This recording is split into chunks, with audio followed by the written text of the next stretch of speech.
Tonight, we have the privilege of hearing Dr. Johnson speak once more. He's a graduate of both Harvard University and the University of Chicago School of Law. He has served as a law clerk to Chief Justice Earl Warren. Dr. Johnson taught law at the University of California, Berkeley for over 30 years and has written 5 books. His best-selling book, Darwin on Trial, launched the intelligent design movement, which has transformed the public debate over the scientific difficulties of Darwinism. Our speaker has lectured and debated at universities all across our nation. Please join me in welcoming Dr. Johnson back again. I'll begin by telling you a true story of something that happened a couple of years ago. In the spring of 2001, I gave some lectures in Washington, D.C., and I also spoke with some of the senators and representatives about my views on the theory of evolution and how we had to bring some freedom of thought and freedom of speech to this area. Well, the constitutional freedoms that we have in other areas, the freedom to question the official orthodoxy. After I got home from Washington, I received a message from Senator Rick Santorum, Republican of Pennsylvania, who said that he wanted to introduce an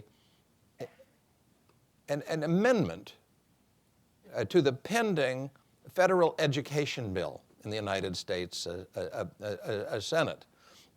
This is the Leave No Child Behind Education Act, which was eventually passed, was being sponsored by the president and also by Senator Ted Kennedy. It was a bipartisan effort to provide aid for education. Now, the theme of my talks in Washington had been my recommendation that we should be teaching the about evolution.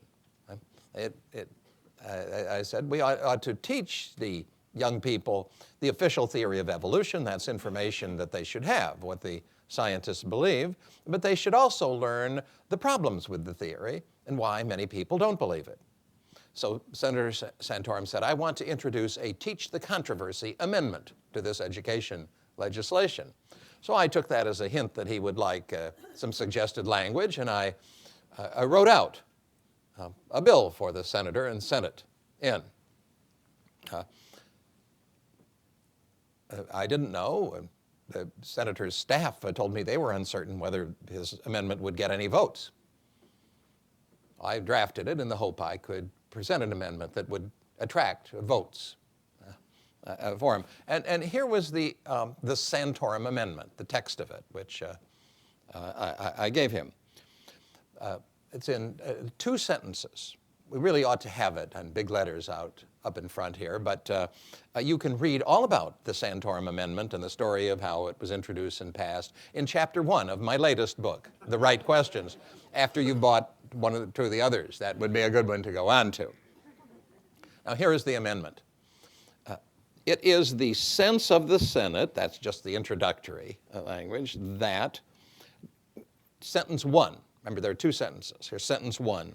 Good science education should prepare students to distinguish the data or testable theories of science from philosophical or religious claims that are made in the name of science. Got that? Distinguish the philosophical claims from the testable theories or the data. And then, sentence 2, where biological evolution is taught, the curriculum should help students to understand why this subject generates so much continuing controversy and should prepare students to be informed participants in public discussions regarding the subject. You see, that's the embodiment of teach the controversy, right there in that language. Senator Santorum introduced that amendment in the U.S. Senate very soon after he received it, and much to my astonishment, and I'm sure his, Senator Ted Kennedy, manager of the bill for the Democrats, stood up and said, I hope every senator will vote for this amendment. It's an excellent amendment. We should teach students these different theories and give them a choice of what to think. Senator Byrd of West Virginia, another leading Democrat, also made a speech in favor of the amendment, as did Senator Brownback, a Republican from Kansas. And after these statements, they took a vote, and the bill passed the U.S. Senate by a margin of 91-8. 91-8.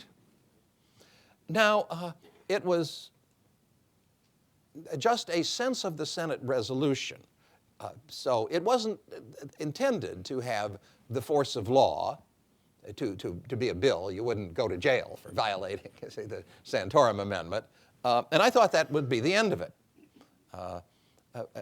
And indeed, shortly after that, I had a severe medical problem, a stroke. And I was in the hospital and forgot all about it. Then the House passed its version of the Education Act without a parallel sense of the House version. There was no bill of that kind in the House of Representatives. So then what happens when the House and the Senate have passed different versions of the same bill, a conference committee of leading senators and representatives is appointed to get together and iron out the differences and present a completed bill to be passed by both houses and sent to the president. Now, in the conference committee, some of our supporters came in and said, we think that this Santorum Amendment should be included somehow in the bill.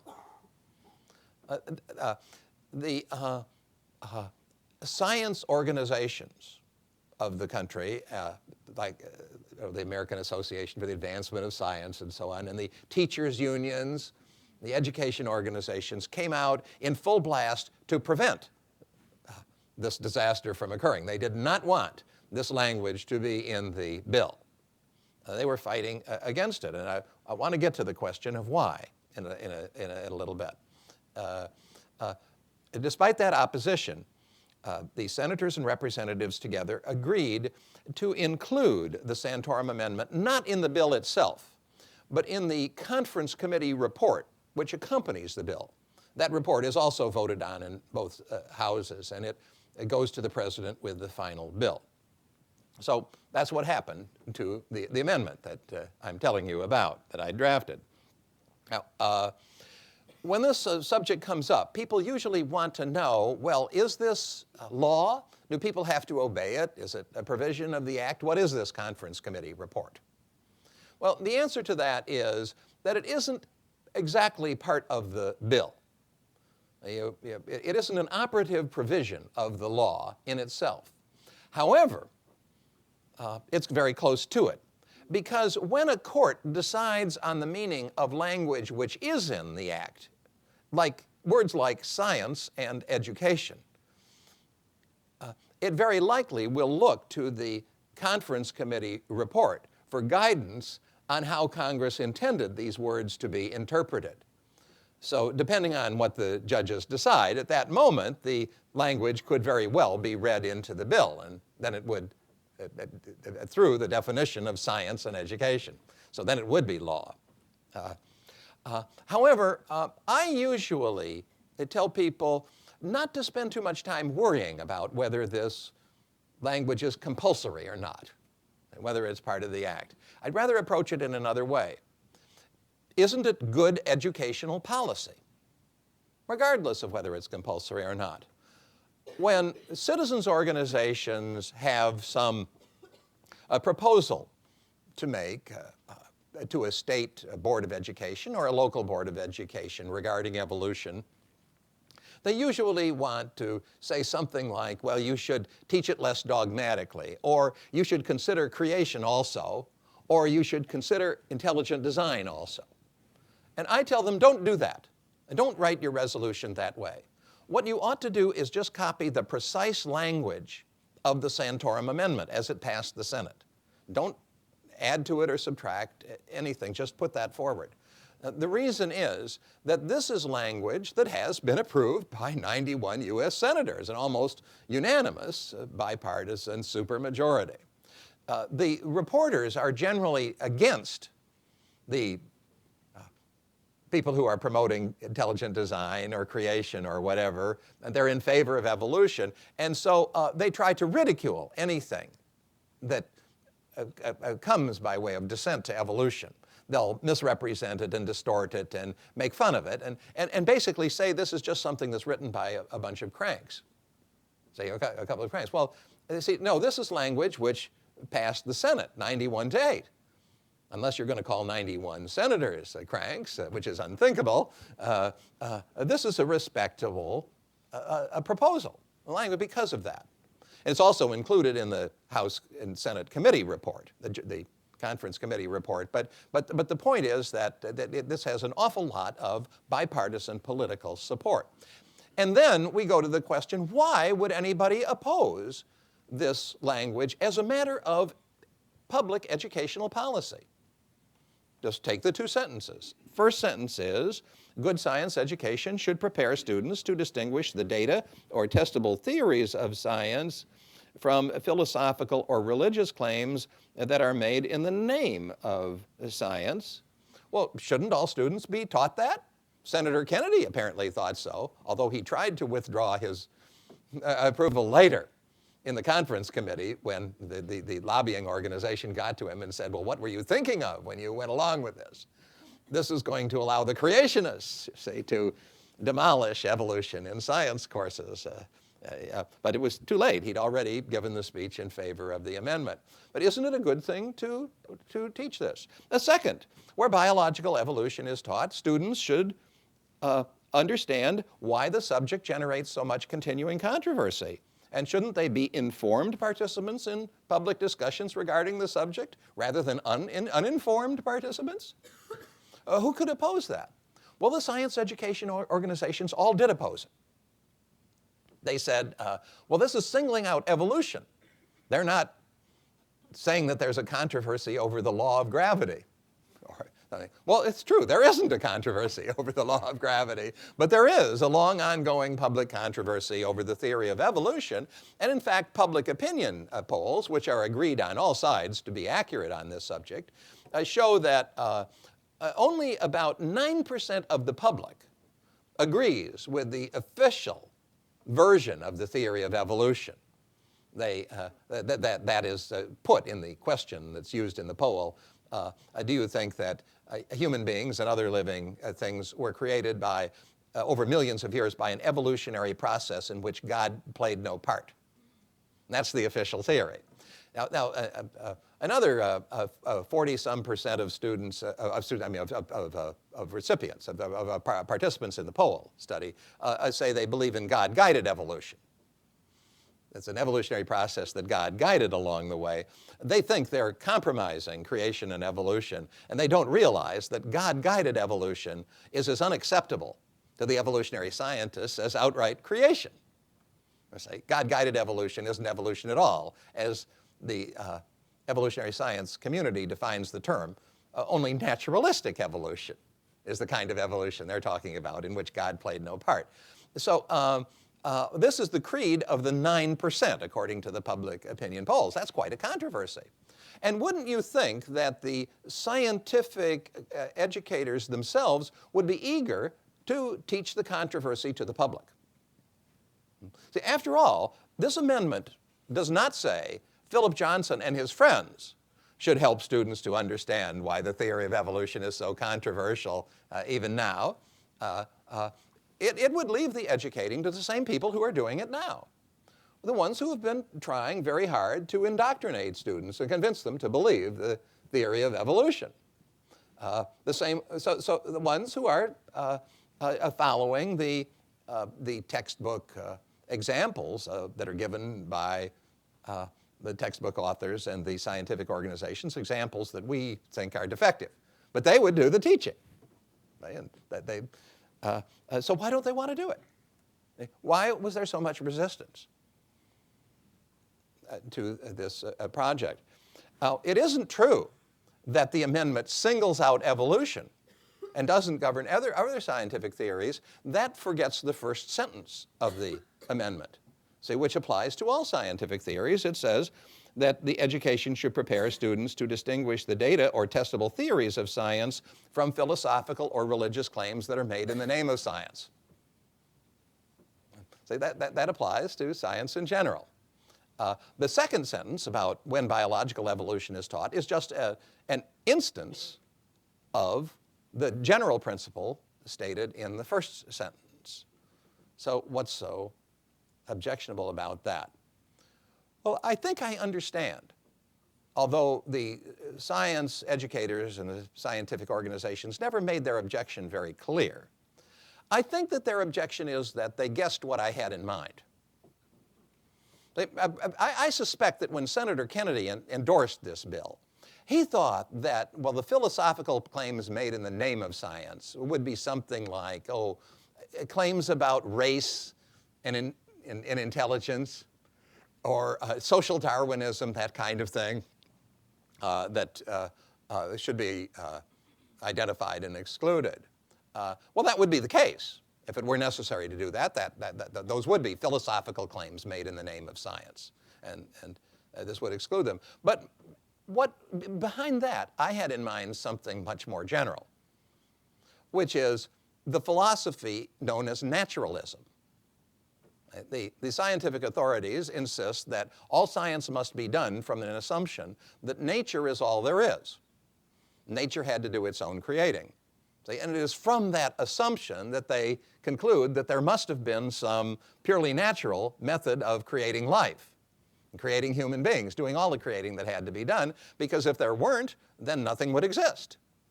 The only proof you need that there is such a natural process is that life exists. It couldn't exist if it couldn't come into existence.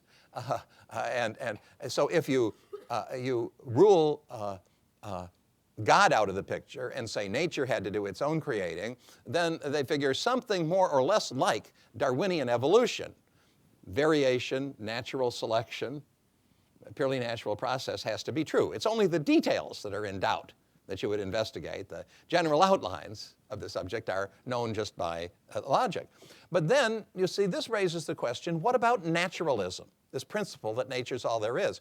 Is that a testable theory of science? Or is it a philosophical claim made in the name of science?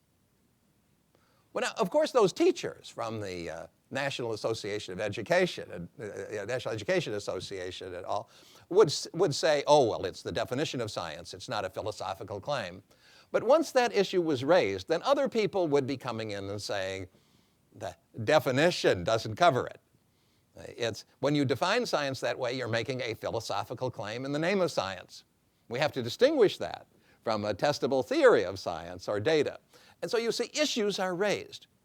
And once the issues are raised, the educators are not going to get away with a one-sided propagandistic teaching of them. They know that they're going to be open to challenge. They're raising issues that will take on a life of their own, and things may get out of control. So they are very, very worried that this amendment would become law. And this is the point I want you to think about. Why would the educators be so worried? If the theory of evolution is backed by extremely convincing evidence and has been thoroughly tested and found to be true, then why would this amendment be any threat to it? You say, well, why couldn't the science teachers just say, well, the theory of evolution by natural selection is a testable theory of science, and here's the tests that we've done. But then, of course, people would be coming in, parents would be coming in, writers would be coming in, and students who had been taught at home what evolution was really about would be coming in and would saying, oh, teacher, what were those tests? And the question of the adequacy of the testing would become impossible to avoid. And that's where you would get into problems like, in fact, this mechanism of evolution by natural selection has been demonstrated only at a relatively trivial level.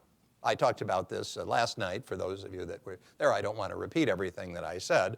But to put it very briefly, the problem with the theory of evolution by natural selection isn't that it's altogether false. It's that it's true only in relatively trivial way. You can use that theory to explain, for example, how a population of mosquitoes becomes resistant to an insecticide like DDT.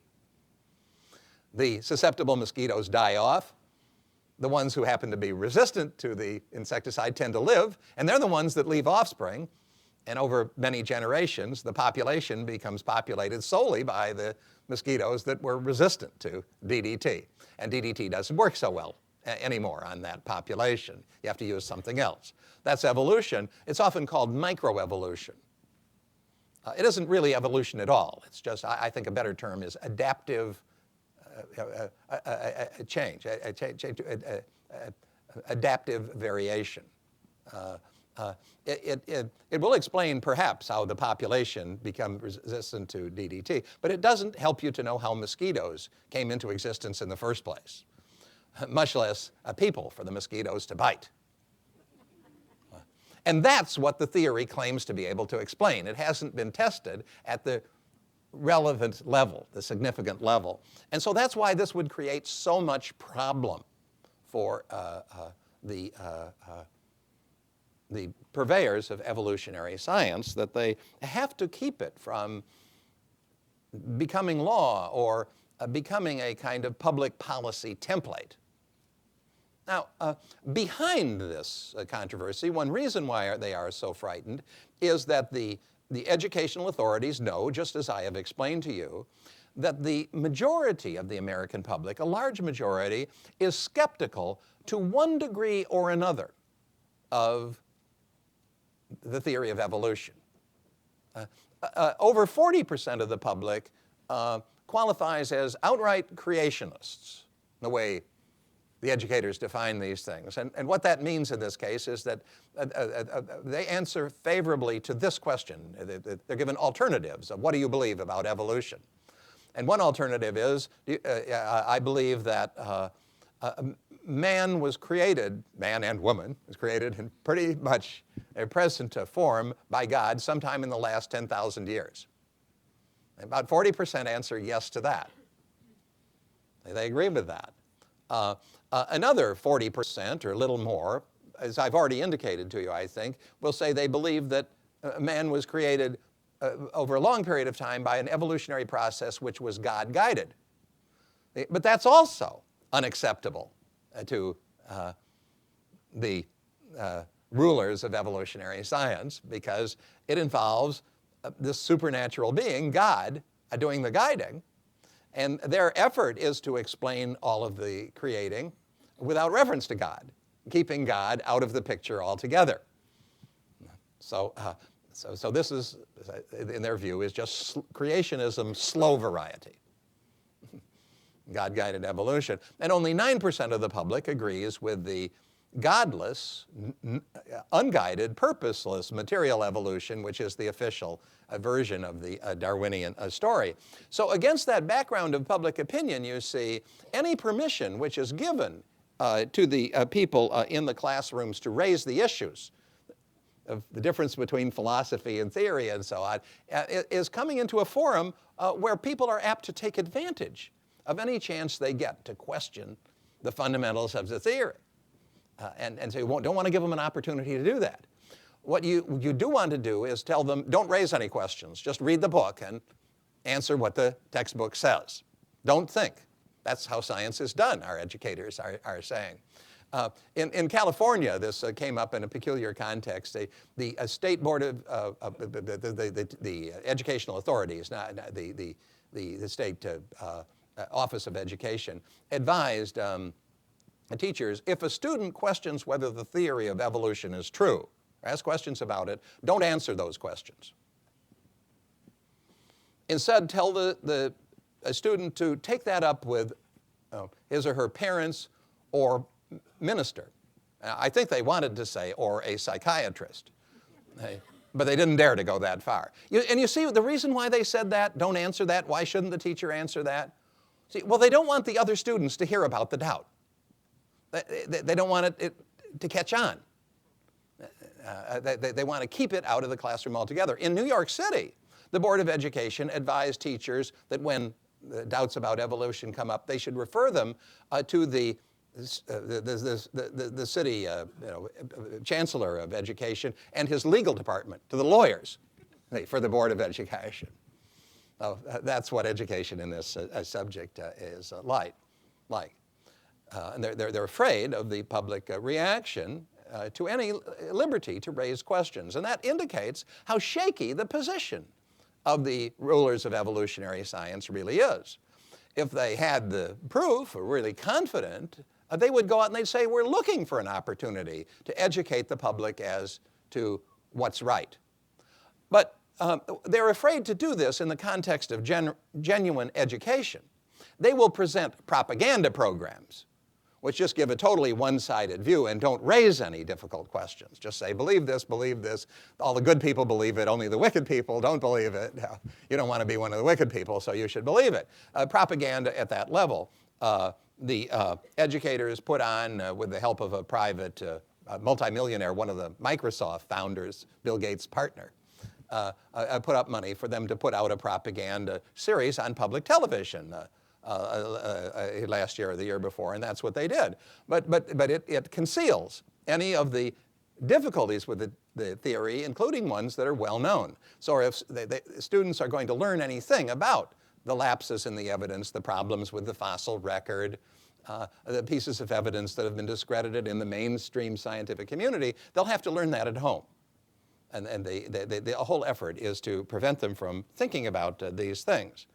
Now, the second part of the background to this whole debate is that members of the public are aware that what people believe about evolution may have important moral consequences.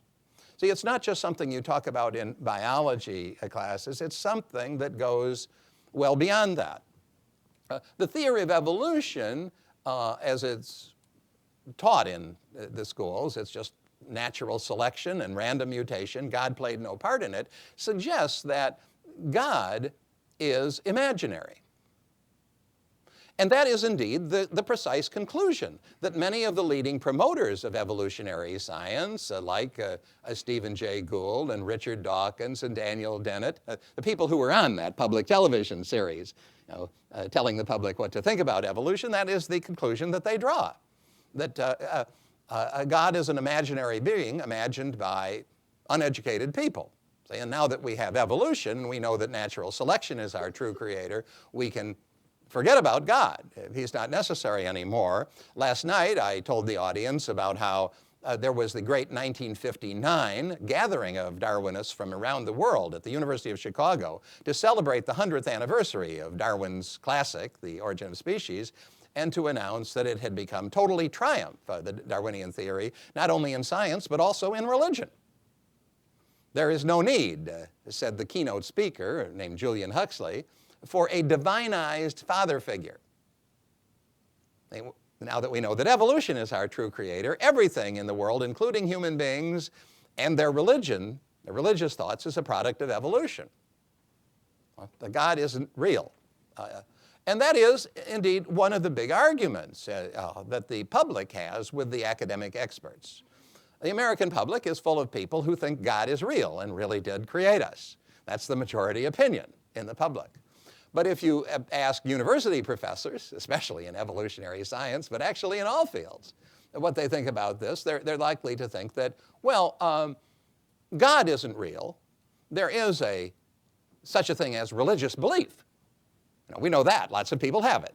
Religious belief, that exists. That's a real thing. You can study it. But you don't study God, the object of this religious belief, because that's unreal. So you can't imagine a university today, a secular university, or even in many Christian universities, that has a department of theology. A department to teach theological knowledge, because there is no such knowledge, God being imaginary. Instead, you teach about religious belief in anthropology or psychology, or perhaps religious studies. Or, you teach about the different religious beliefs from a standpoint that they're all equally true or equally false, but there's no definite knowledge to be gained from the object of this belief. Now, and during the time that this view of God has come into ascendancy, as people have been convinced of Darwinism, there have been lots of changes in the country that go to public policy and morals and so on. It is shortly after that 1959 convention that I was telling you about, Thanksgiving weekend, by the way, at the University of Chicago. In 1962, the Supreme Court of the United States ruled that prescribed school prayers are unconstitutional. Now, the reason that they're unconstitutional is not because there's anything in the Constitution about it. School prayers had been going on since the beginning of the country. Nobody had thought they were unconstitutional. The Constitution hadn't been changed to make them unconstitutional. What had happened is that the Supreme Court imbibed this way of thinking that was expressed at the 1959 centennial of Darwinism, that God was an imaginary being who just caused trouble in human affairs. You see, the prayer that came up to the Supreme Court in 1962 was not from the Bible Belt. It was from the state of New York. It was an effort by the mainly liberals in the state of New York to get some formal prayer that would unite Christians and Jews. It didn't refer to Jesus or anything like that. It just said, Almighty God, we acknowledge our dependence on Thee and ask Thy blessings on us, our teachers, our school, and our country. See? So bland, it almost said nothing. Right? And that was thought to be a unifying thing. See, God was unifying. Everybody believed in God. Christians and Jews believed in the same God, and Muslims, if there had been any at that time in the United States. But by the time the Supreme Court considered this, they were persuaded by the advocacy groups, well, that God was now divisive. Everybody had a different idea of God, and so it would just cause trouble. And we should keep God out of the public realm. Now, when we keep God out of the public realm and out of the realm of creation, what happens to God's moral law? Well, it loses its authority. It withers away as its authority vanishes. And so it's probably not surprising that immediately after these events that I've described, in the 1960s, you began to get reform of divorce. Divorce reform, it was called. Divorces had previously been difficult to get. You had to show cause, and there was a public policy in favor of maintaining marriage in the interests of the community and the children, as well as the married people. So there was a policy against divorce. You could get a divorce, but it wasn't easy. And it was socially disgraceful to be divorced. You'd pay a penalty for it very often, informally. And a man who became divorced, his wife might find his career was damaged because it was a disreputable thing to do. After the divorce reform, divorce became common, and so that now I hear from students who say that it's unusual for their friends to have married parents. A divorce is the norm rather than the exception. We had the sexual revolution of the 1960s, as you all know, which the sexual revolution that was traditional and associated with the God of the Bible was thrown overboard, and those practices changed completely. This was carried out so far that in 1973, the Supreme Court said there would be a right to abortion on any demand for any reason whatsoever. They didn't exactly say that in 1973. They said something a bit narrower, but it became interpreted subsequently to say abortion on demand for any reason or no reason. And that happened too. So many people suspect, I think with good grounds, that what people believe about the reality of God is related to these moral developments, and it's related to what they believe about evolution as their creator. And so that this tremendous effort financed by the government to persuade people that natural selection is their true creator may have something to do with these moral developments. A lot to do with them. Now, for this purpose, my point is not so much to tell you that these are bad developments, the moral developments. I say maybe you're in favor of an unlimited right to abortion, and maybe you're not. But either way, you can see that this is a very important matter of public policy. And if what people believe about God, what they believe about the reality of God, is influenced by what they're taught about evolution, then that would indicate a reason why this is not a matter which can just be left to the expert judgment of biologists. See, they're dealing with something which is a lot more important than just a biological theory of interest only to scientists and students of biology. It's a matter of enormous public importance, and hence when you see that over 91% of the public is doubtful of that theory, or whether it's true, it becomes hard to resist the notion that that public, that majority of the public, ought to have some opportunity to express their doubts, ought to have some representation of that, and that they are right to object to their children being indoctrinated by an educational system does not allow the difficulties with the theory of evolution to be raised.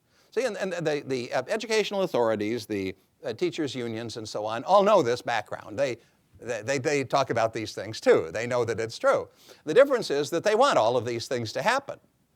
They want the young people to be taught that God is out of the picture and you don't have to worry about him. We teach you everything you need to know about God, which is to say absolutely nothing. You haven't missed a thing if you don't learn anything about God. But now imagine, just for a moment, whether you agree with this or not, just imagine that perhaps God is real rather than imaginary and really our creator. If that is the case, then it's important to know something about it, isn't it?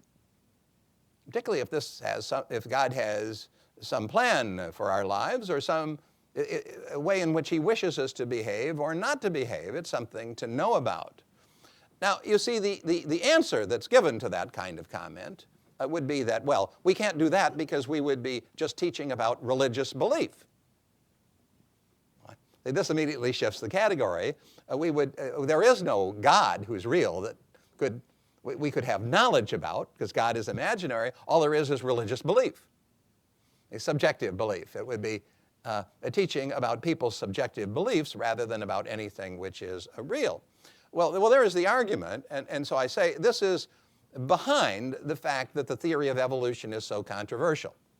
So when we get to the second sentence of the Santorum Amendment, why does the theory remain controversial? Well, one could put it very briefly. It remains controversial because a large majority of the public, one, believes that the theory goes way beyond biology in dealing with matters of the reality of God and God's moral code and all of that on the one hand, and two, that the theory is doubtful on the basis of the evidence.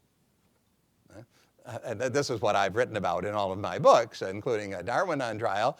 And we know, in fact, that much of the evidence which is in the textbooks on this subject is false because the evidence has been exposed, even in the mainstream scientific circles, as misleading or inadequate, and yet it's still there because the educators still want people to believe in the theory in the old way, so they just pass over the difficulties and the misleading things in the books. So the theory remains controversial because people think it goes way beyond biology and its implications and way beyond the expertise of biologists, and they think that if it were allowed to be controverted and questioned in the public domain freely, with freedom of speech, freedom of thought and all of that, that the theory would be in a lot of difficulty because the evidence just isn't anywhere near as strong as has been represented. Now, again, the point here is not that you should necessarily agree with everything that I have said. Of course, I hope you do, but you see, even if you don't, I think you can see why there is a powerful argument for something on the order of the Santorum Amendment. That when you have a genuine public controversy in which a very large majority of the public thinks they are being presented with something that isn't true, their children are being indoctrinated in something that isn't true and is harmful, then there ought to be an opportunity for that public controversy to be aired. And yet there are very few opportunities. Now, one of them is present here. I'm speaking to you. I was told some stories from people about emails that are going around this campus.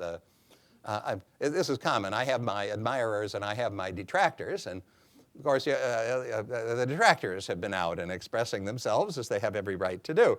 One professor of biology was reported to have told a person, "What are we doing allowing this circus to be presented on our campus? This man has no business being here. You see, I shouldn't be here because I'm telling you heresy. I'm telling you things which are not allowed to be taught. That there's a genuine controversy over this theory and really something wrong with it. You shouldn't be hearing this. You should be ashamed of yourself for coming. And you may be investigated later on for daring to pay attention to this." Now look what I'm telling you. The centerpiece of what I'm telling you is this amendment which was passed by the U.S. Senate by a vote of 91-8. That's the circus. That's the ridiculous thing. That's the a thing that shouldn't be presented on a university campus. Somebody is trying to keep you from learning what this is all about. That's why they fought the Santorum Amendment so bitterly after Ted Kennedy found out what it really was about. It sounded liberal to him, and he jumped up and joined. I don't know what he'd been doing the night before, and then he regret. The lobbyists were very hard on him, saying, "You've got to do something about this. You've agreed to this thing, and disaster will happen. The sky will fall. See, if it becomes the law, because and think of that. The reason that the disaster will happen is that once the public gets to engage in freedom of thought and to speak their minds and to get help from the professors and so on who are willing to help them, of which there are some, including scientists, then there's going to be a lot of trouble. The theory is going to be in danger of crumbling. So that's what teaching the controversy threatens to bring about, and that's why they are so frightened of the possibility that the controversy might be honestly taught. And that's what I would like to see happen. Well, now, I think we have completed the allotted time for our lecture. And now we go into the question period. I sometimes say I give the lecture only to set up the question period, only to give people something to ask questions about. So if you would be thinking about the questions that you might have, we have our authoritative monitor here to direct you as to how to ask questions and so on, and the procedure, and then we'll go on with that for as long as we have. Thank you, Steph. Thank you very much, Dr. Johnson. We do have the opportunity, like you said, to ask questions for about 45 minutes. There are two ways that we can ask questions. Those of you that were here last night already know this. We have two microphones, one set up right over here and one over here. And we will be taking questions also from these white cards that you got when you walked in, if you would like to fill them out. We have ushers that can pick them up in the buckets, and we will be asking those up here. I'll just read them off. I grew up in southern Michigan and went to, I guess, maybe an enlightened school district. And all the teachers that I had, there was never a controversy about asking questions about evolution. And if you question the theory, it was rather open-minded teaching.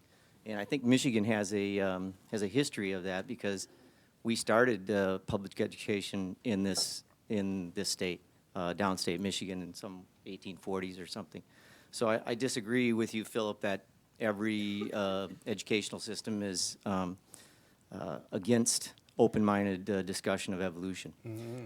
Well, I'm sorry to interrupt you, but we do have to keep this to a questions-only session. So no speeches, okay. please, or comments. Well, somebody else liked that comment, so thank you. Mm-hmm.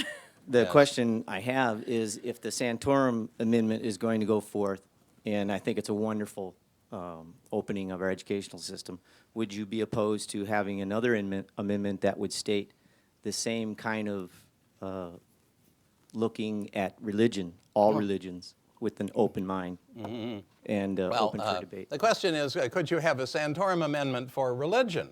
The answer to that is that we don't have a comparable situation because we don't have a religious indoctrination program in the public schools.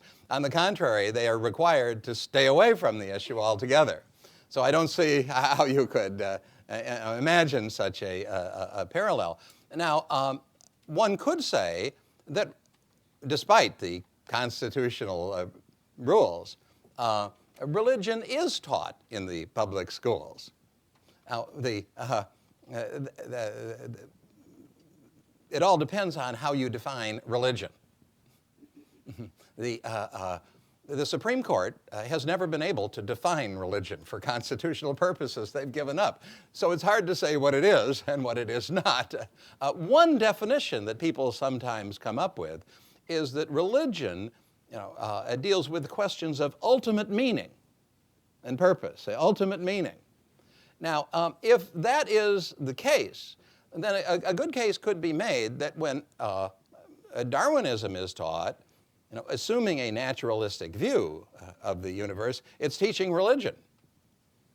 Some people think that that is religion, and that's the teaching of religion that there is. There isn't any teaching of Christianity in the schools. It's not allowed. Now, one of the ironies that has come about recently is that in some districts, Islam is being taught under the banner of sort of multicultural diversity. So in a way, that's almost the most appropriate thing to respond to your question about because well, yes, I think we should have some policy of insisting on the open-minded teaching rather than the indoctrination and the questioning of things if a subject like that is going to be taught. So I think the basic answer to your question is yes, I would support that. I think open-minded investigation is good for every subject, but you can't quite draw the parallel that you seem to be drawing. But I appreciate the question. I rather like thinking about that. Okay, we have a question from the audience. How could evolution be wrong when so many intelligent people think it's correct? Well, I love that question. I imagined the Inquisition asking Galileo, how could the Ptolemaic theory that the Earth is the center of the solar system and the sun revolves around that be wrong when so many people think it's correct, including the most authoritative voices of the church and of science, at that time. So the answer to that question is that at any given time in history, there will be views of things which are very widely held by lots of people and lots of prestigious authorities which are wrong. Now, dead wrong. Now, it's difficult to say which those are, of course, at any particular time, but that's why you need freedom of thought, freedom of inquiry, and the ability to challenge the orthodoxy. It certainly can be dead wrong. Thanks for the question. Okay. We're going to take a question from this. Mr. Johnson, actually had a different question, but you brought something up that sort of hits close to home. I am a professor of biology here at Northern, and I have been on email, and no professor of biology said anything about this being a circus. In fact, that comment was reported to me as an oral comment, but perhaps it wasn't made. Well, at any rate, when you then propose it here, it ends up becoming somewhat slanderous. Now, good. Do you have a question? For yes, Dr. yeah. Okay. Oh, but I mean, in essence, it was my email. I'm Dr. Alec Lindsay, and I was the one who said, in fact, my first email was saying, specifically, I encourage everyone to come to your talks and think critically good of for it. you. So to say that about biology professors in particular is Good. somewhat offensive. I appreciate that rebuke, actually, and it was not a rebuke. I would be happy. Okay. I would be happy to meet with the biology professors and talk about just what the attitude was. And if I've gotten it wrong, then I'd certainly like to clear the record and apologize. If you encouraged people to come to the talk and think critically about it, I then announced it to my evolution that class. certainly is. Students in my class on evolution are here right now. Now Very my good. question actually for you is about your definition of naturalism. Aren't you actually confusing ontological naturalism with methodological naturalism? As a scientist, we use naturalism as a methodology, how we search for answers. We say the supernatural is something that is outside our realm of seeking answers. Very good. Ontological naturalism, on question. the other hand, you can define ontological naturalism Yes, for sir. everyone and the difference between the two. Yes, I'm asked And about you're the conflating difference those two between terms. methodological and ontological naturalism. It's a statement that's often made is that scientists investigating such evolution, for example, require methodological naturalism. For a methodology, you have to assume that nature is all there is. but that they are not necessarily claiming that this is an ontological state, that nature really is all there is. That's how you understand it. Yes, that's how now see, the problem is if naturalism is the only proper methodology, if assuming that nature is the only thing that there is the proper methodology for reaching conclusions about how the world really works, then the excellence of this method, that it's the only way to proceed, probably rests on an assumption that it's based on reality. Let's say if it's false, then as a methodology, it's likely to end up leading you to false conclusions because you're basing your method on an unreality. So the methodological naturalism very easily slides into ontological naturalism. And indeed, the prestige of science, the primacy of science in all academic work is so great that the methodology then comes into all the other fields as well, even into the theological department, even in the seminaries. So that it is awfully common in Christian seminaries to see the professors applying methodological naturalism to questions like whether Jesus rose from the tomb. Of course he didn't, because we proceed from an assumption of methodological naturalism, which then becomes the epistemic naturalism, as I put it. It's the only way to learn anything about anything else, get any new information, is to proceed by naturalistic reasoning. So I think that there is a very close connection and an easy slide from the methodology to the ontology, and I would suggest that the methodology actually has led to false conclusions. That's my answer to the question, which I agree is a good one. Thanks for asking it. I would like to thank the last two gentlemen for asking questions, but I'd like to reiterate that these need to be kept to questions only. We only have time for questions. If you have comments or other things that you'd like to speak with Dr. Johnson about, you could perhaps speak with him afterwards about that. We'll take the microphone over to the left. I appreciate you being here this evening, and I have a couple questions. And number one is how you handle these in your book. I understand that Darwin, before his death, he didn't hardly believe his own theory. And then another question is, in your books, do you handle, shall we say, what I call the scientific facts of the Bible? That God sits in a sphere of the earth, age.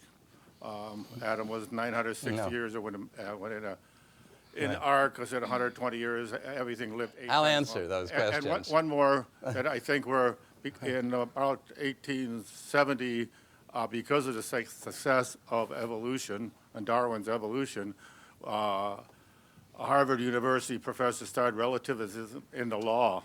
And I think that's our other evolutionary problem, where we have look at the Constitution. Yes, I think you're switching. You're getting past a mere asking of questions. With respect to the first question, which is whether Darwin repudiated his own theory on his deathbed, there's a persistent legend widespread in conservative Christian circles that this happened, that he essentially repudiated the theory, became a Christian on his deathbed. And this is not well supported by historical facts. The Darwin family all denied it. And if you follow Darwin throughout his life, he moved from being a sort of nominal Christian, never a real believer, but a nominal Christian, a conventional sort of go along with the society person at the beginning, to being a confirmed agnostic and opponent of Christianity at the end. At no time did he show on the record any doubt of the truth of his theory. He was moving away from any religious belief and towards agnosticism. So for this reason, I do not believe that the legend is likely to be true, although of course it's very difficult to prove that it's false. Proving a negative is difficult. As to the Bible, I tried to keep the topic away from the Bible we're discussing, because you see, that is then a big distraction. You start talking about what the Bible says and what the how that relates to science and all. I just want to talk about what the science says and what the logic of the scientific claims is. My suggestion is that there is a big logical flaw and confusion in the scientific claims about evolution, and this will come out if we have the freedom to raise the issues. Our intelligent design movement that raises these issues includes people of varying religious beliefs. One member who I'm particularly fond of is David Berlinski, a Jewish agnostic, who has written some lovely articles for the Commentary magazine, a conservative Jewish magazine, evaluating the controversy about Darwinism and intelligent design very well. So you see, you don't have to go to the Bible to determine whether the logic of Darwinism is satisfactory. And I stick to that point. Okay, we have a question from the audience. Could you give some examples of resources to help teach the controversy in a public high school? Yes. The resources are available on the web. A lot of them are available on that book table over there. That's what I'm writing these books for, is for the teachers. I speak at a lot of teacher meetings or whatever. They leave with many copies of the books all to use them in their education. I also recommend that if you're interested in materials, go to the website arn.org. That's my website, Access Research Network. It's called arn.org. There all sorts of materials are available there or advertised there, including some really excellent videotapes for instruction, which I would start with.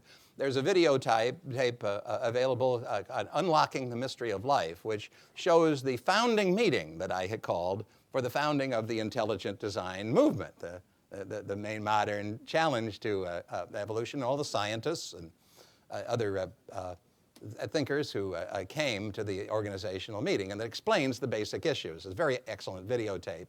And there's also a videotape called Icons of Evolution. There's also, and a book by that name, which explains all of the errors and even dishonesties in the mainstream biology textbooks, the things that they don't tell the students about and the things that they don't get right. And so that's another excellent teaching resource. There are other videotapes, including, by the way, they'll be selling from their videotapes of this lecture and the one last night. They said they wanted some new lectures by me for videotapes. So. Okay, we'll take a question from this microphone. Yes, Mr. Johnson, being in this field for a while, I was wondering, what would you say the consequences of Darwinian evolution would be for life and its meaning and purpose, and how does that have any effect on society and such like that? Yes.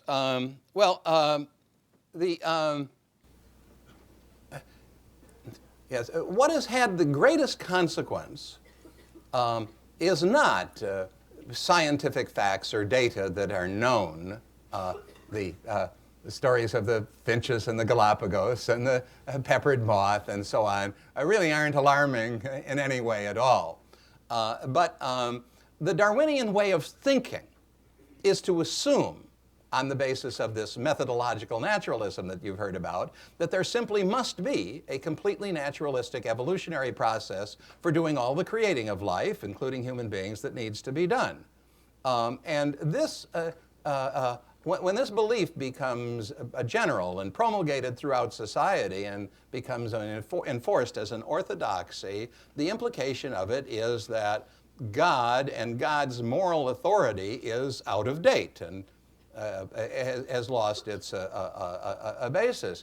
Now, we have seen the changes that actually resulted in the immediate wake of the triumph of Darwinism. Much the same kind of process occurred in England immediately after 1859, when the theory was accepted by the intelligentsia. They didn't have the same kind of public school system to propagate it we do in these days, but it was accepted by the intelligentsia, and many of whom, you can read their stories, rejected God, you see, and the Bible and the biblical morality very reluctantly. They said they hoped to hold on to those moral ideals, but now that they believed in evolution as the creator, they couldn't believe in the stories of the miracles of Jesus rising from the tomb and of a God creating. So they abandoned the biblical philosophy, worldview, or metaphysics. And what happened after that was that when the worldview was adopted, you see, and God was seen as imaginary, the morality then eventually went with it. The philosopher Nietzsche is particularly famous and insightful because he saw this coming. He said to these English intelligentsia, he said, "You fools, you don't know what you're getting into. Once God is abandoned, the morality that you want to hold on to will have no support and will weaken away." And that is just exactly what happens, predictably. And that's why this is a controversy that goes so far beyond biology. Yes, I have a two-part question, actually. First of all, he mentioned methodological naturalism. If that is, as you say, flawed, what would you replace it with in order to take into account the unobservable? I'm glad to answer that. It's another good question. Thank you. First, I want to clarify a point. Methodological naturalism would not be very objectionable if it were viewed as a limitation on science rather than a limitation on reality. You see, the Darwinists might say, well, we're going to stick to natural causes. Okay? And because we are sticking to natural causes, the best thing we can come up with is these claims of chemical evolution to start life in the first place and natural selection. But this is just the best naturalistic explanation we can give. Now, considering only naturalistic possibilities, we aren't saying that it's true or necessarily true. Okay? But it is promulgated as the absolute truth throughout the culture. So that the naturalism becomes not a limitation on science, but gives an ability to the theorists of evolution to come to conclusions even without needing the evidence. Thus, the outstanding example of this would be Richard Dawkins' famous lecture, incorporated in his book, The Blind Watchmaker, where he says that if complex life existed on distant planets and distant galaxies where we'll never make observations, we can know for certain that it will have evolved by the Darwinian mechanism. How does he know that? Well, you see, because it's the only thing that could have happened. God is out of the picture. If your alternative were God created life on those distant planets, then we can't consider that because science is governed by methodological naturalism, and therefore we can know what happened on those distant planets. It must have been Darwinian evolution because that's the only plausible alternative that we've got. So you see, you might say that methodological naturalism is used as a limitation on reality and a basis for coming to conclusions that really aren't based on observation or evidence. Now, the answer to the second part of your question is, there are two definitions of science in our culture. One is that science is the impartial investigation of evidence and the following of evidence to the conclusions that it points to without prejudice. And the other is that science is the business of providing naturalistic explanations for everything, whether there's evidence or not. I would return science to that first definition, and that is what I would follow. And if science followed that, then I believe the argument of the intelligent design movement is that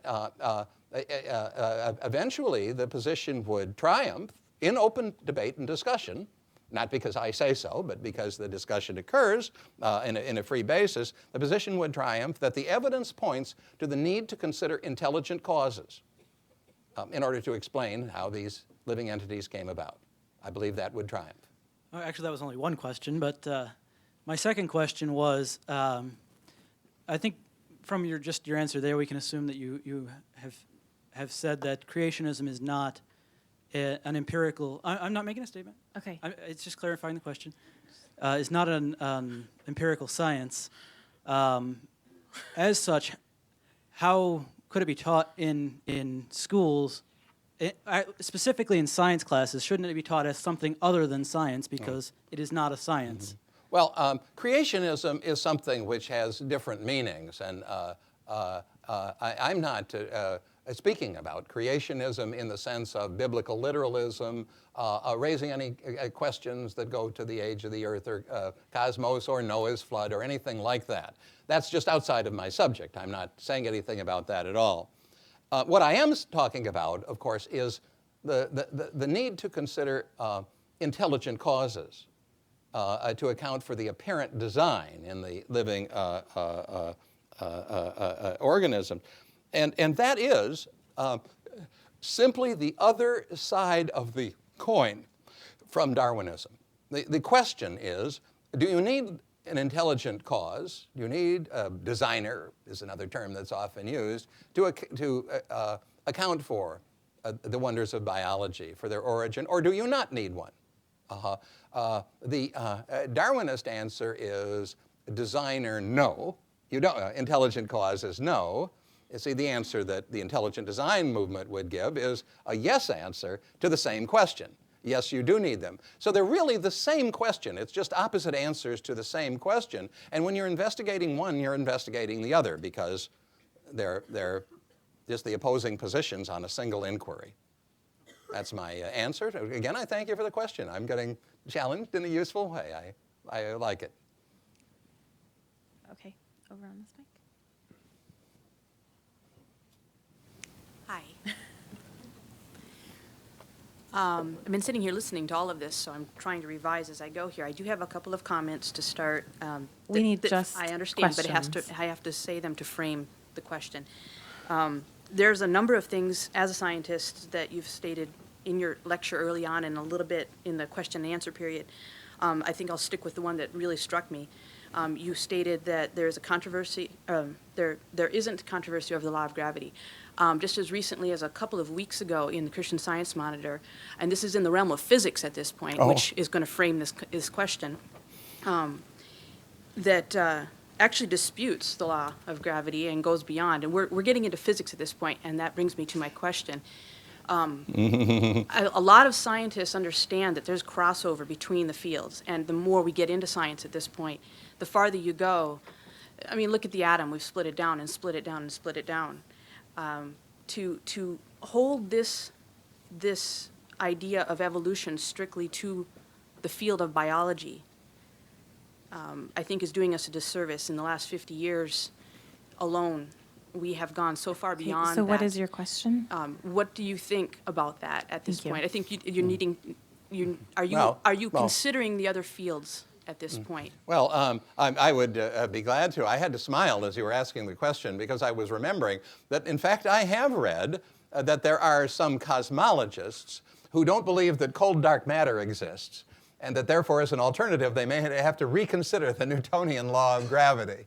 And in that, to the extent that that is true, then there is a controversy over the Newtonian principles of gravity within the scientific realm. There is not, however, a controversy in the sense that I was referring to it, that I was thinking of it with, which is a major cultural controversy involving not just the a professional field or matters primarily of interest to the professionals, but to all the citizens. I meant a cultural controversy rather than technical arguments within a scientific field. But I think you did say something. I was almost going to say touche. Yes, maybe there is a controversy over, in some limited respects, about gravity.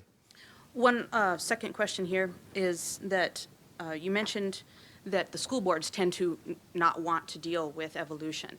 And school boards tend to be made up, I'm going to use your numbers of the population. They get elected out of this 40-48, the 40%, 40%, and 8 that either... Okay, what's your question? Okay. He knows what he said. Okay, They're elected political bodies. exactly. Yes. And so if a teacher chooses to teach one way or the other, they're answerable to the school board.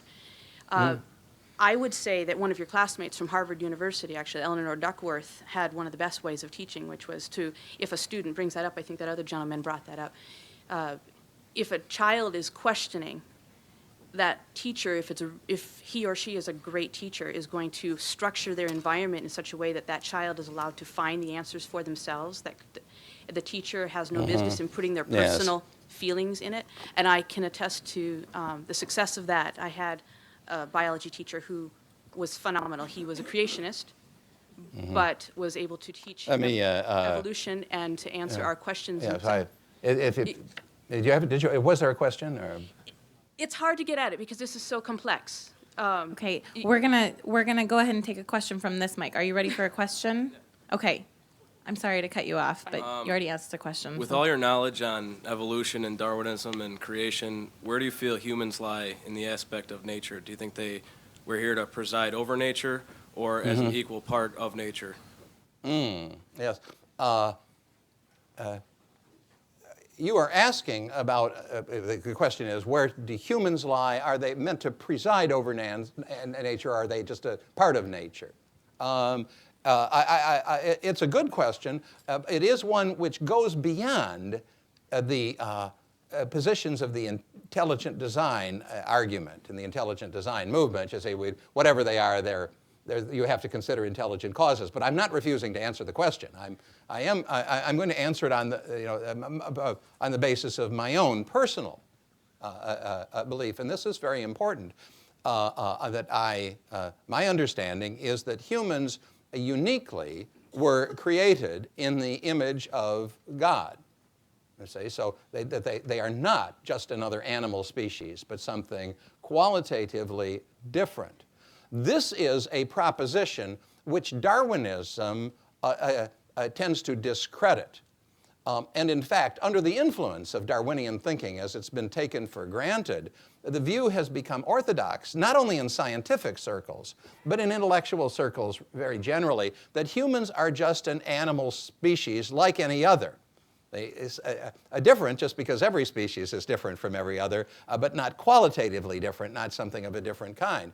Now, this understanding is the background, the philosophical background that has inspired such things as the animal rights movement, right? Where we no longer talk about being kind to animals, but giving them equal rights. So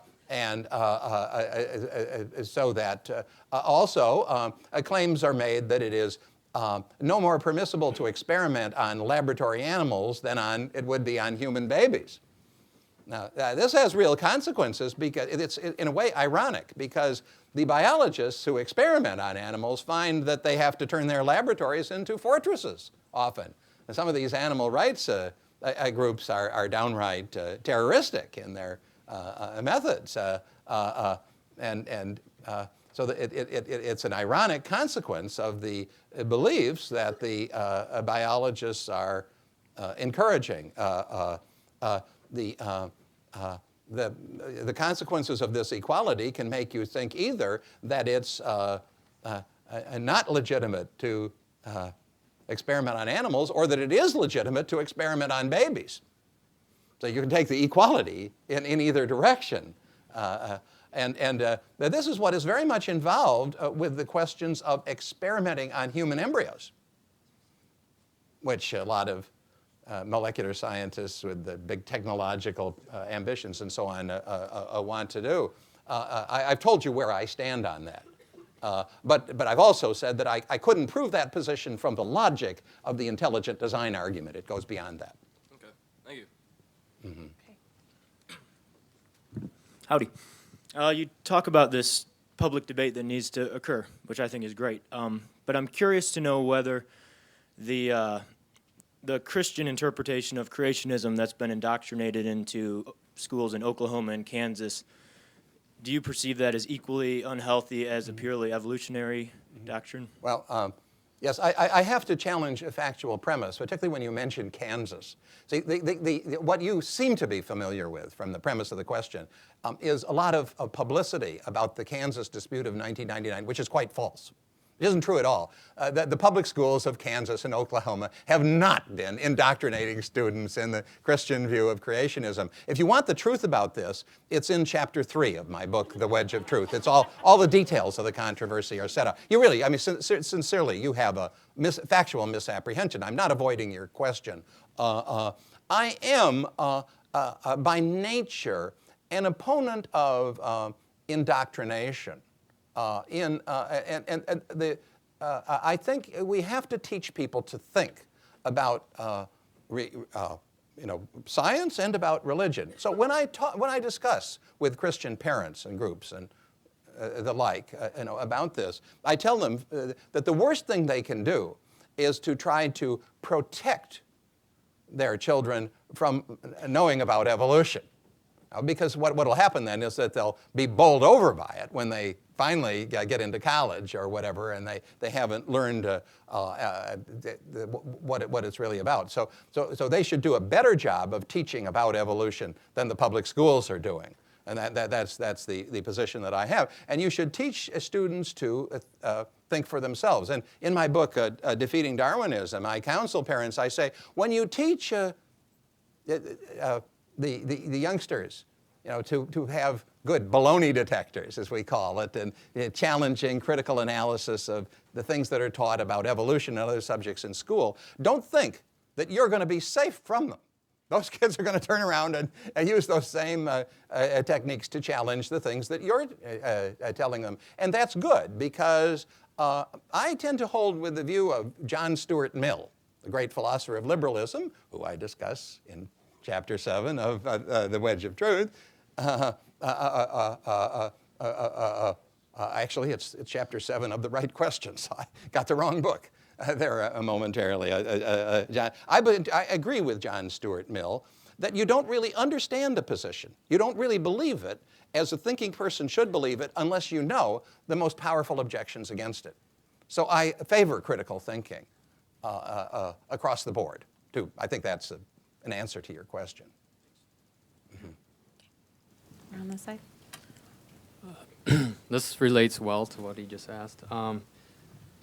You say you're trying to keep the Bible and creationism out of intelligent design theory? I didn't put it in exactly that way, but my answer would be along the same lines. Yes. See, in intelligent design theory is not about the Bible, although it may have some connection there, but it's not about that. It is about whether you need to consider intelligent causes. And I try to keep it from getting confused with other questions, like whether there was a flood in the time of Noah.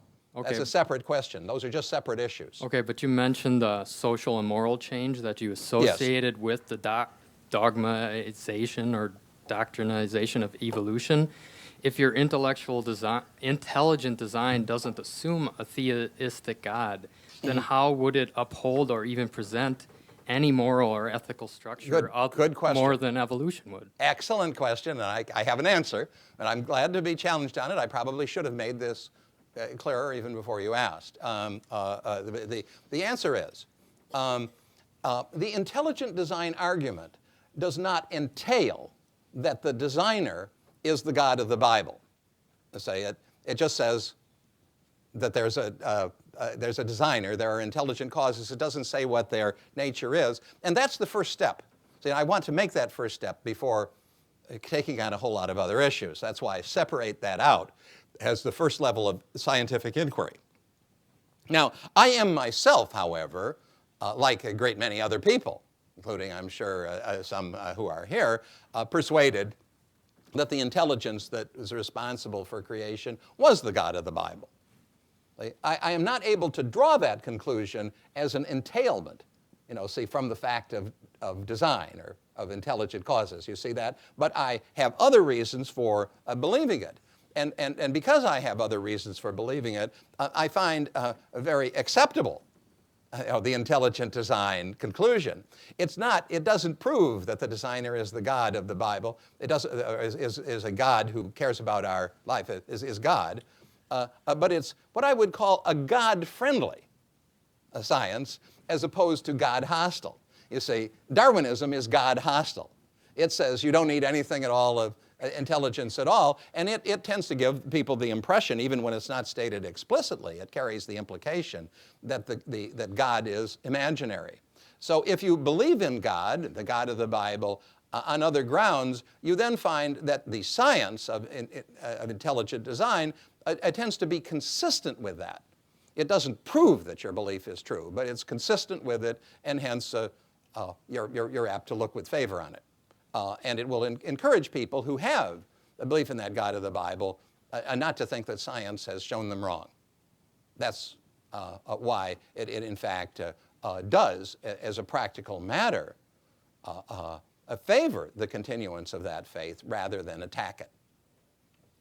It doesn't sound as objective anymore, though, when you put it that way. Well, I try to disclose all the implications, and that's just a complete objective answer. The intelligent design argument does not entail, it's a matter of logical entailment, that the designer is the God of the Bible, but it certainly doesn't say that he isn't.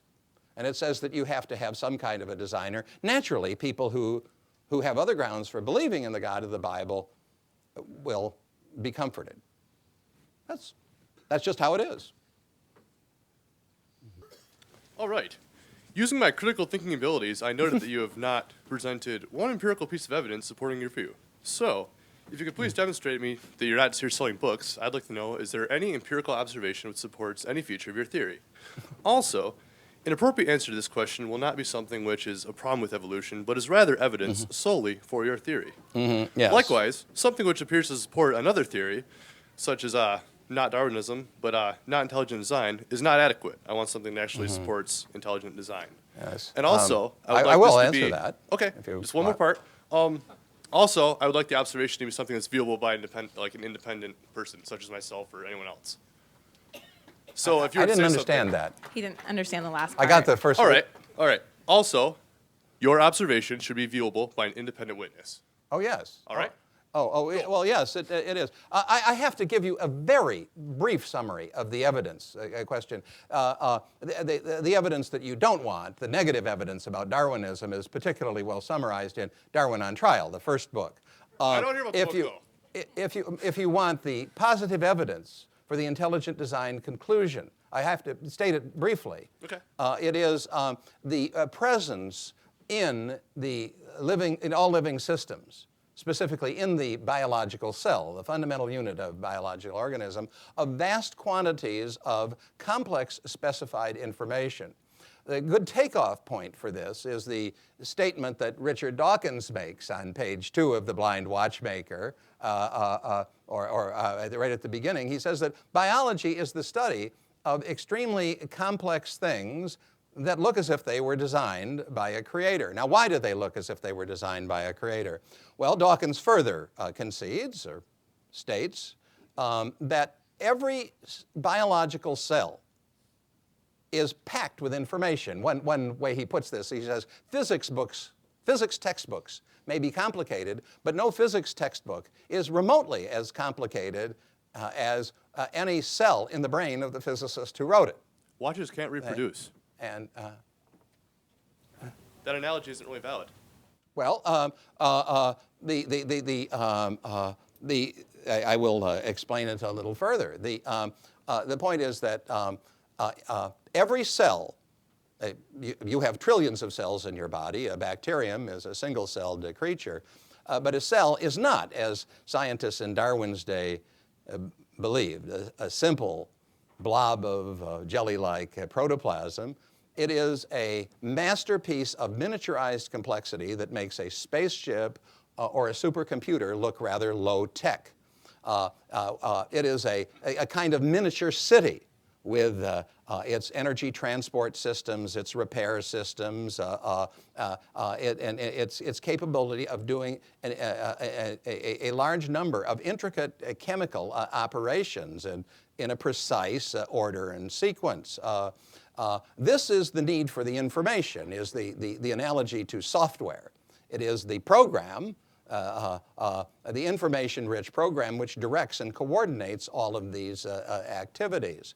And so the argument is that this kind of complex information that can coordinate specified tasks is something which in our universal human experience is not produced by chance, nor is it produced by law-like regularities. Law-like regularities produce a a simple, repetitive order, the same thing over and over again, rather than the specified complexity that is needed to coordinate all the operations of the cell. This is the information-based argument. It is made in much more sophisticated terms for a professional audience, for example, in my colleague William Dembski's book, The Design Inference, which is published by Cambridge University Press and contains all the math and so on. For those of you who like that kind of a presentation, Dembski has other books, recently one called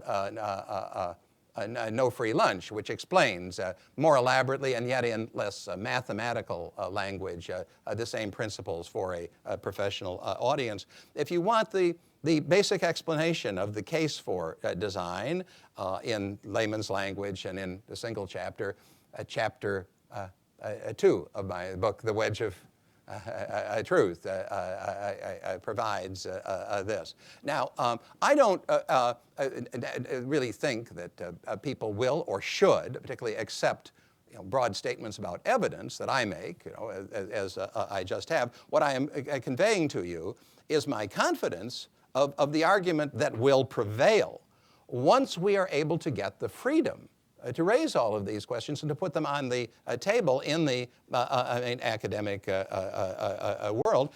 And I know that the evolutionary science profession tends to share my opinion about what's going to happen, because that's why they're so desperate to prevent the discussion from getting started. What's inhibiting you now? Well, one can go. Well, you see, one can go and make a speech here or make a speech there. But what I'm talking to students, for example, who have gone through classes all their lives in which they've had textbooks that have been slanted and distorted in a way so as to indoctrinate. We have to change that whole educational enterprise, and that takes more than a speech here and there. And yet we are in the process of beginning to change it, even despite all the disadvantages. Thank you very much. You spoke of evolution as being a philosophical or religious claim made in the name of science. Can you tell me how intelligent design is not a philosophical or religious claim made in the name of science? Yes. It depends, really. It could be or it might not be. I would say that intelligent design, as we put it, is a testable theory. It's a testable theory. That's what's to be distinguished between philosophical claims, and it is testable. I'll tell you what the test is. The test is Darwinism. As I indicated before, intelligent design, you need a designer, you need intelligent causes, is simply the opposite side of the coin of Darwinism. The question that both intelligent designers and Darwinists press is, do you need a designer or don't you? Do you need intelligent causes or don't you? The intelligent design community says the answer is yes. The Darwinists say no. They say so both are testable or neither is testable. Now, this creates an interesting paradox. The Darwinists like to claim that intelligent design should not be permitted to be present because they claim that it's untestable. How can you test now, that it's not presence? science or that it's not science. You test it, you see, by demonstrating that Darwinism is true, by demonstrating that you don't need the designer. Now, but they say, well, we won't consider intelligent design because it's not science. It refers to a designer who would not be who would not have evolved, and hence who would have to be supernatural. So we won't consider that or the evidence for it. And now that makes their own theory untestable. Say, because you won't allow the opposite of it to be considered. So the truth of the matter is, I think that both intelligent design and no intelligent design, are different answers to the same question. And when the question can be put, the real deciding factor is whether the Darwinists can present the necessary proof that the unintelligent mechanism can do the creating that's necessary. And their big problem is that they don't have that proof. The reason they can't do that is because when you're doing science, you either it's not prove or disprove a hypothesis. It's you either find evidence to support it or you can't find evidence to support it. Having an intelligent design hypothesis, there's no way you can test that because you would have to bring up proof of a god or whatever you're using for your intelligent design. There's no way to prove or disprove the existence the evidence of God. that supports intelligent design is the complex specified information, which is explained further in the books that I've cited for you. The great problem of the Darwinists is that they look for evidence to support their claim of an unintelligent creation mechanism. See, all they find is what is commonly called microevolution. Now, in a peppered moth population, you have in one year more dark-colored moths and another year more light-colored moths. So the population is fundamentally stable. It's not changing in any directional way or even any permanent way. It's just more, there are light moths and dark moths throughout. Some years more light moths, some years more dark moths. This is in no way evidence that supports a mechanism that can produce moths and trees and birds and scientific observers in the first place. And that's why the theory has a problem with the public. The public thinks, it's just so much philosophy being presented in the name of science when the evidence to support it isn't really there, except in a trivial way. If you use the microevolution, though, you're ignoring the macroevolution. For instance, if you go with the geological evidence that says there was, this continent, supercontinent Pangea, and then you have that separated, you have all the animals in Australia going in a divergent direction than you do in, for instance, the Americas. That's macroevolution, and that supports Darwinism. No, it doesn't, actually. It supports the fact that you've got different animals on different continents, but it doesn't tell you how you can make a complex animal from the simple beginnings. Okay. And how can you use We're going to wrap this up. I'm microevolution? sorry. We're going to wrap this up. We're running over, that's Well, why. thank you. We had a nice little set to. Thanks for a good challenging question. Well, I'd like to thank you for coming last night and tonight. It was most enjoyable to have you, Dr. Johnson, and I'd like to thank you very much.